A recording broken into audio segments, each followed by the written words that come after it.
او اوس په باندې تحقیق ته خبر او رسیدا چې انسان د ګوتې دا ګوته چې انسان لګي د انسان دا ګوته ولې لګي انسان د ثبوت په تور باندې د دلیل په تور باندې انسان د گواه په تور باندې انسان نه ګوته لګي چې شابه دا ګوته ولګوا په کربونو اربونو د دین زیات څومره انسانان دي د هر یو انسان د ګوتې د کټې ګوتې دا چاپ د بل انسان نه جدا دي د هر انسان رنگ د بل انسان نه الله تبارک وتعالى جدا جوړ کړی دی د هغه انسان د هغه شکل او صورت جدا جوړ کړی دی دا د الله د قدرت کارخانه نه نور څه شي دی دا د الله د الوهیت دلیل نه نور څه شي دی دا د الله د خالقیت دلیل نه نور څه شي دی چې رب کائنات جل وعلا انسان بیا دا سے پیدا کچھ اللہ و قرآن کو فرمائل کہ وَلَقَدْ قَرَّمْنَا بَنِيَ الْآدَمَ منگ بنی آدم تا عزت ورکا عزت الوہیت رب کائنات الوہیت والا رب فرمائی دا عبودیت والا رب فرمائی کہ ما انسان تا عزت ورکا اولنی عزت میں ولدا ورکا کہ دی میں خپل بندہ جوڑکا دی بندہ ما عزت ورکا دی میزان تا مقرب جوڑ کو قریب میں جوڑ کا دی انسان تما عزت ورکا دا حیات جوڑا میں وروا چولا رزق میں ورلا ورکا انبیاء کرام میں ورلا رولی گل صراط مستقیم میں ورتاو خودلا لار میں ورتاو خودلا دا انسان دا پارا اللہ فرمائی چھ اسمانو ندی زمک دی لوہ دے قلم دے چرند دے پرند دے حیوانات تی پسمندرن کی حیوانات تی اللہ رب العزت جل وعلا دا دخپل زان دا پارا ندی پیدا کرے رب کائنات جل وعلا تا ضرورت نشتا رب کائنات جل وعلا تا سمر مخلوق دے ابتداء تر انتہا پوری آگا چی پا عقل و فهم و ادراک کی رازی آگا چی ماورائی عقل لی آگا چی زمین استر بولی دلی لی آگا چی استر کو نفنا دی آگا چی تخلیق شوے دے آگا چی تخلیق ندے شوے اللہ رب العزت جل وعلا دا کل دا کائنات و ہر فرد اللہ رب العزت دا انسان دا خدمت دا پارا پیدا کرے دے دا انسان دا سکون دا پارا پیدا کرے دے دا انسان دا راحت دا پارا پیدا کرے دے دا انسان دا فیدی دا پارا پیدا کرے دے اور رب کائنات جل وعلا انسان دا خپل زان دا پارا پیدا کرے دے دا خپل عبادت دا پارا پیدا کرے دے اللہ فرمائل چوئیزا واپزمک کی خلیفہ جوڑم نائب جوڑم اللہ و تقبل نائب ویلی دی اس خلیفہ یوڑیر وی مسند دے نیابت یوڑیر وی مسند دے چی سوک نائب وی دا چا اغت اللہ رب العزت جل وعلا مقام ورکی مرتبہ ورکی رب کائنات جل وعلا دا حضرت انسان خپل نائب جوڑ کو خپل خلیفہ جوڑ کو اور رب کائنات جل وعلا بیا دا خپل نائب او د خپل خلیفہ اللہ رب العزت جل وعلا طول دنیا ورتبی اللہ تبارک و تعالی جل وعلا اگر مسخر کا فسیحو فی الارض اللہ ورت فرمائی چھ اے زما بندہ کہ شرق تزی شرق تلارشا کہ غرب تزی غرب تلارشا کہ شمال و جنوب تزی کلان دے تحت سرات طرف تتم مزل کی او د سمندر بیخونو تزی دزمت جوروالی تزی د سمندرونو اگر دریابونو تزی او کتبر اسمانو طرف تخیجی سپگمائی تخیجی کنور تخیجی چه چرچ کمزی انسان دام استاد پارا مسخر کردی دی زناور میں تاتا مسخر کا سمندر میں تاتا مسخر کا اے بندہ حیوانات میں تاتا مسخر کا دا طول کائنات و ہر فیدہ ہر یو فرق دام استا غلامان جوڑ کر تمی دا دی حاکم جوڑ کے کو اے بندہ ستا دا پاس حاکم اللہ العالمین دے رب کائنات پروردگار عالم دے نو دا سمر عجب خبر دا دا اللہ پموان احسانات دی دا اللہ پموان کرم نوازانی دی دا اللہ پموان پرزون دی رب کائنات جل وعلا دا رزق فراخی دا اللہ مولا راکی اللہ رب العزت دا ابو دا انسان پا دے بدن کی اویا فیصدہ ضرورت دا انسان دا جن دا پارا دا ابو پورا کی 1.5% دا نور چیزونه چې کوم نه پوره کیږي او 90% د انسان د بدن ضرورت دا په اوبو پوره کیږي او 90% الله رب العزت په ځمکه باندې اوبه پیدا کړې دي الله رب العزت جل وعلا او بصبر له نعمت ته دومره فراخ او الله رب العزت جل وعلا انسان ته ورکړ دي چې انسان استا د ابو ضرورت ډیر دی نو ابي ول ډیر ورکړ دي انسان ته د سا اغستو د پاره د اکسیجن ضرورت دی دغه اکسیجن چې دا په لکونو په کرورونو باندې دی رب کائنات جل وعلا انسان ته دا فی سبیل الله ورکړی دی کته اودي اکسیجن ستا په سره موجود دی کته ویقي اکسیجن در سره موجود دی سر دې په سجده کې موجود دی او سر دې په سجده کې نشته دی رب کائنات ستا په فضا کې ستا سلور وارو تشبب وارو طرفونو ته الله رب العزت ته فی سبیل الله باندې هغه د دنیا مهنګا ترين اکسیجن چې انسان په باندې سا اخلي او انسان په باندې ژوندۍ وي یوې لحظې لپاره 15 منټه غټ شي دی یو منټ د پاره چې انسان باندې اکسیجن بند شي حتی قطه انسان وي پهلوان وي نوجوان وي خط قربي خط برابر وي او اکسیجن په باندې بند شه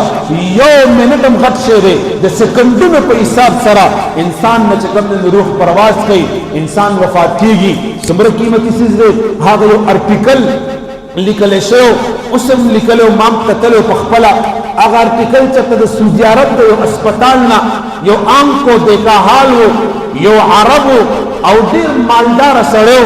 او عرب ته د عربو د ابتدا د وختنا د دې اولاد ډیر وی د دې بیبيان ډیر وی او دی الله پاک په دې باندې ډیره فراخي راوستي ده د حضور علیه الصلاۃ والسلام د خاطره چې قران عظیم شان په باندې گواه دی چې اے محبوب کریم صلی الله علیه وسلم ستا په مخ باندې رب کائنات جل وعلا دمر فراخي عرب ته ورکړی دا چې ټول دنیا ورته حیران ده دنیا ورته انګشت بدندام ده او د اسرت ابراهيم عليه السلام هغه دعا وا د حضرت اسماعیل عليه السلام هغه دعا وا چې دا هغه دعا او دا هغه خوب حقيقي چې کوم تعبیر وو چې دا د ذات بابرکات د محمد رسول الله صلی الله علیه وسلم مبارک ذات وو نو عربو کې فراخي ډیر ده عربو کې پیسې ډیر ده عربو خلق رزق پکې بلا ډیر دی الله اذیل الله دومره د رزق فراخي ورکړی دا تاسو بدلی یو کم کسان چې تللی دي هغه ته پته ده خیال ورته کړی وي دا غي دا ډسبن نه ده ډسبن د دې په دې ډسبن کې مکمل خوراک کوي دا غي د خورو د ګندونو دلته کې د پلاستیکو نه زیات هغه کې خوراکونه پراتی دا چرګانو دا غوښه دا ګډانو دومره خوراکونه پراتی چې ستاسو پوره پاکستان کار په باندې کې یو په مکه معظمه مدینه منوره کې په کنټینرو باندې دا رزق چې کوم دی نو دا غي رزق سمندرونو طرف ته غوړي دومره فراخي پکې د رزق دا پیسي ور سره ډیر دي ارڅ ور سره ډیر دي او دا خاطر د محمد رسول الله صلی الله علیه وسلم دی هسپتال کې داخل کا چې هسپتال کې داخل د اکسیجن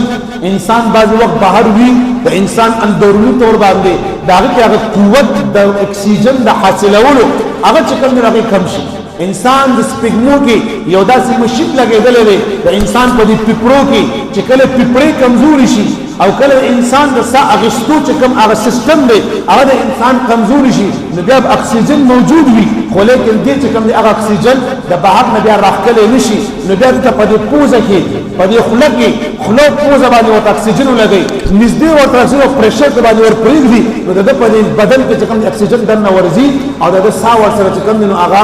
نارمل کیږي بلډ پر چې کوم پريشر دی هغه ور سره نارمل شي انسان په جون د تیرول شي په باندې خو بیا هغه څه چې قدرتي وي نو د اکسیجن لګیدو و درې ورځې 24 ګړي اکسیجن وو چې اکسیجن ورته ولګیدو دا غینه پس هغه راحت ورته راغی نو چې کله راحت راغی کله هغه ډسچارج کېدو نو بل ورته راغی چې بل ورته راغی لکه کې 7000 ریال لیکل دا پارټیکل کې لیکل شوی دی ما په خپل کتلې دا 7000 ریال بل ولا ورته د درو ورځو په هسپتال کې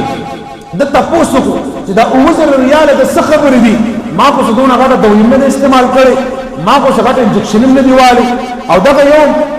دغه لګیدل او سلندر لګیدل د دې دونه غټه پیسې ودار څه شي دي و یو د اکسیجن تاسو دنه قوت مدافعت چې کوم هغه کمزور شو تاسو اکسیجن لګیدل دا د اکسیجن پیسې دي دا د دې پیسې دي د پجړاشو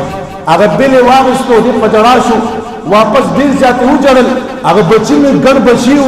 مالدار ترين سره هغه بچو دي بابا وګور روپۍ دي لاله دي تا نو ولکه 1000 شه ته دې پس جاري دې پیسو پس جاري هغه بچو خیالو کو سپینګیره بوډا دی د سلو کالو نه اورېدلی دی 130 سال عمر یو دونه عمر وي دا به کېدی شي پیسو پسې مشران طبیعتا او فطرتا چې کوم دی نو په دې څیزونو باندې خفه کېږي چې عمر څونه زیاتېږي نو هغوی په ده باندې تاسو خفه کېږئ ولې خفه کېږئ دا خو دونه پیسې نه دي نو هغې ورته وویل چې ای بچي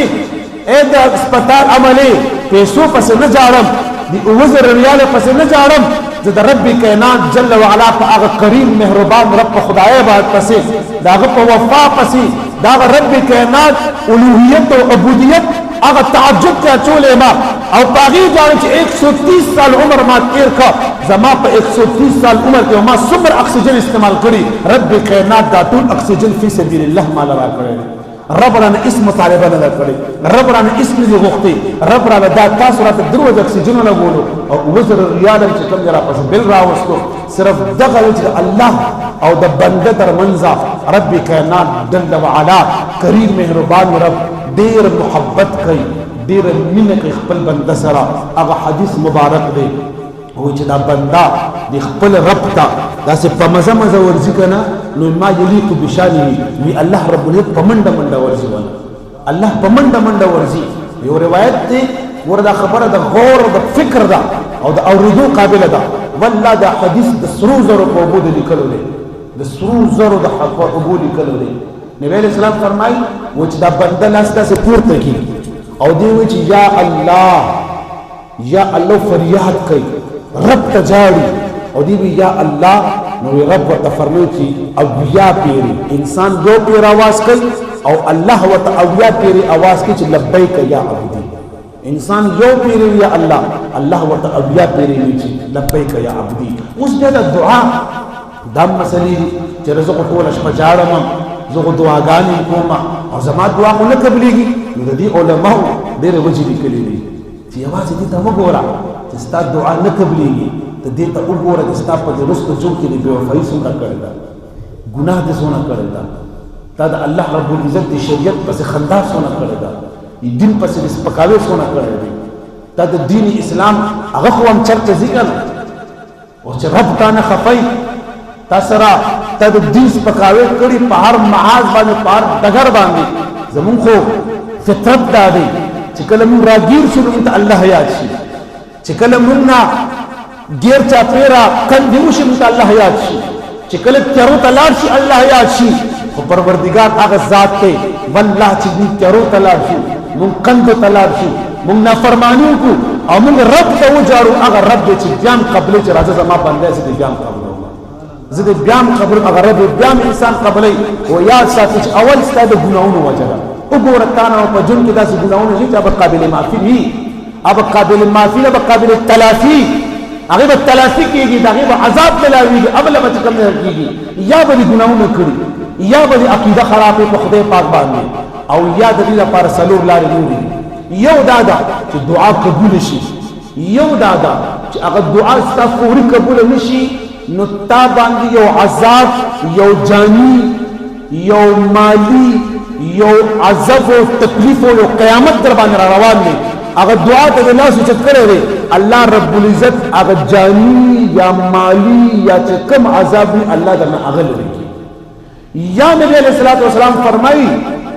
دا ډېره بهترینه ده وایي چې دا څومره دعاګانې انسان کړي دي که نه وایي د دې اجر د دې عوض به په ورځ د قیامت انسان ته ضرور ملاوي داسې قیدې نه شي چې انسان لاس پورته کړي الله رب العزت والا بدله ورنکړي وایي دا به په ورځ د قیامت ملاویږي او چې کله د ورځ قیامت انسان د خپل عملنامه کولو کړي ډېر زیات د هغې کې نیک اعمال وي او د انسان ګناهونه به ختم وي دی په میزان په پل صراط په میزان او دی به چې کوم دی حوض کوثر او دی به جنت ته الله رب العزت جل وعلا ورسي نو دا انسان به بیا حیران شي یا الله دا دومره نیک اعمال د چرته نه رب ورته فرمایي چې ای بنده دا چې دا کومې دعاګانې تا زمانه کړې وي ما د هغې اجر او عوض او ثوابونه درله ساتلي دلته مې درله درکړه اوس حضور پاک فرمایي هغې مبارک وخاندل مبارکو چې وخاندل صحابه عمر سره تبسم فرمایلو نو حضور ورته صحابه وایي چې کله د انسان دا دغه داسې قلوب وي دی به دا لاس داسې وي پورته کړي سر به پورته کړي الله ته چې کاش یا الله کاش یا الله وی کاش څه به ورته وایي چې یا الله دا کومې دعاګانې دې قبولې کړې وې چې دا دې نه وې قبولې کړې او ټوله بدله دې په آخرت کې را کړې چې دلته د آخرت کې را کړی وي نو مایوسي ګناه ده مایوسي ګناه ده رب کریم دی انسان له الله رب العزت جل وعلا چې څه ورکوي رب ته پته ده رب ته پته ده زما دا بنده په څومره اوبو کې دی د څومره برداشت کولی شي سبانه ورځ تا ته پته نشته رب ته پته ده قرآن وایي ډېر څیزونه داسې وي چې مونږ یې غواړو چې دا دې مونږ ته میلاو شي خو الله فرمایي چې د هغې په میلاوېدو کې ستا نقصان دی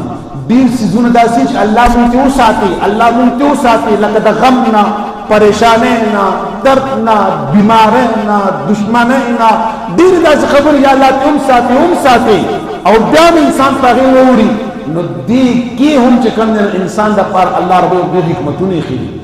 دا ازمایش وي مصیبت او ازمایش کې فرق شته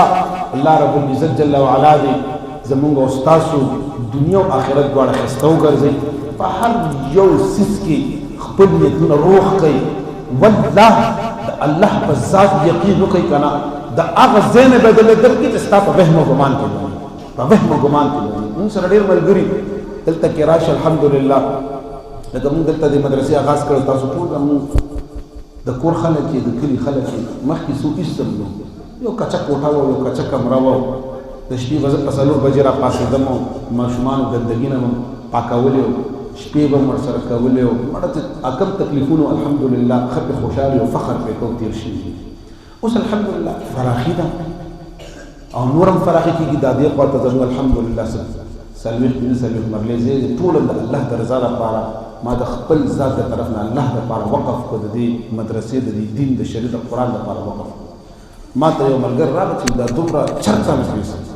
دا چرته من دا من حيث لا يحتسب د قرآن آیات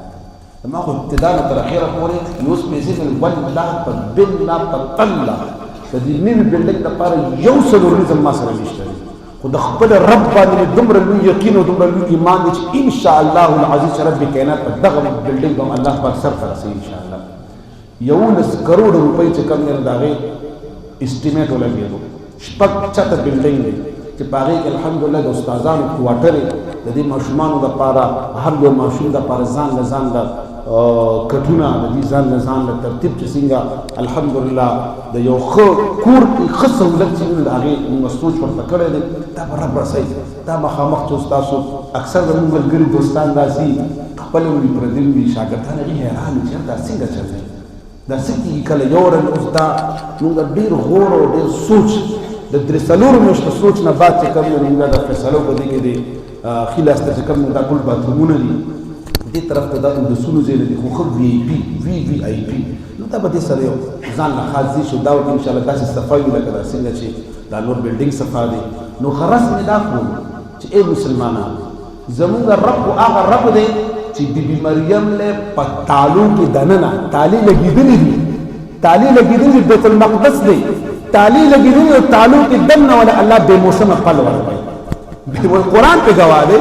نو هغه رب چې هغه بیبي مریم له ورکولی شي بې موسمه پل په تالو کې دننه نو موږ د الله رب العزت په دې محنت او کوشش او دا منډې او ترډې او سوال او منت او هنګا او بنګا هر طرف لګیا یو سوال کو منت کو نو رب کائنات به کلمې له نه راکوي ضرور به راکوي انشاءالله تاسو لګا درکوي موږ له هر بنده له الله ورکوي محنت شرط دی خلوص شرط دی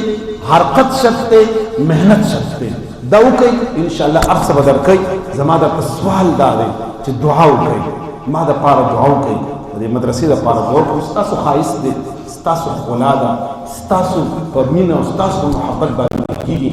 دعا وکړئ په خصوصي وختونو کې چې الله رب العزت زمونږ د مخکې چې کوم بلډینګ دی مخکې کوم زمونږ د را روان 200 کالو لپاره مونږ سوچ کړی دی ورته الله دې هغه په خپل فضل او د محبوب مدني جانان په خاطر باندې پوره وګرځوي الله رب العزت دا چې کوم ګلونه ناست دي دا د مستقبل علما دي دا چې دونه ناست دي د مستقبل قاریان دي دا د مستقبل رهبران دي او دا دې دپاره دنیا دپاره نه بل دا زه ټولو خپلو شاګردانو ته اعلان کوم چې بچې زمونږ کار دی ستاسو تربیت کول پټکې درته پسرول په سینه کې درته علم درچول د الله توحید درچول د محبوب رسالت او نبوت او علم درچول ننګ او غیرت درته ښودل بیا لاړ شه په دنیا کې شرق ته ځې غرب ته ځې شمال ته ځې جنوب ته ځې خو د الله توحید سره او د محبوب رسالت سره جفا مه کوه شریعت سره بې وفایي مه کوه چرته چې لاړ شې نه درنه بیا خپل خدمتونه غواړم نه درنه بیا پیسې غواړم نه درنه چې کومې نورې مطالبې شته زما مطالبه ستا په سینه کې علم در اچول دي تا ته عشق ښودل دي تا ته دنیاوي او دیني دواړه علوم ښودل دي بیا ګرځه په دنیا باندې د دین او د اسلام خدمت کوه زمونږ تقاضا د الله نه په ورځ د قیامت باندې ده په ورځ د محشر باندې ده الله رب العزت جل وعلا دې زمونږ د نیمګړۍ توړه وګرځوي و دعا راته ډېره زیاته وکړئ دعا په خصوصي وختونو کې کوئ چې یا الله موږ ته استقامت پې نصیب کړي یا الله موږ ته طاقت نصیب کړي یا الله زموږ په دې اخلاص کې نور برکت واچي او د نیتونو زموږ یا الله د خپل خدای او د خپل ربوبیت مطابق وګرځي نیتونه مو کمزوري دي ارادې مو کمزوري دي هر څه کمزوري دي خو ربه ستا طاقت ته سترګې دي ربه ستا قوت ته سترګې دي ربه ستا قدرت ته سترګې دي ربه ستا خزانو ته سترګې دي والله که د مخلوق په خزانو نظر دی د خالق په خزانو نظر دی د خالق تا نه غواړو ربه موږ ټول د خپل خزانو نه راعطا کړي ربه موږ ټول د خپل خزانو راعطا کړي الله رب العزت جل وعلا دې زمونږ دا ټول کارونه الله د خپل رضا لپاره وګرځوي واخر دعوانا الحمد لله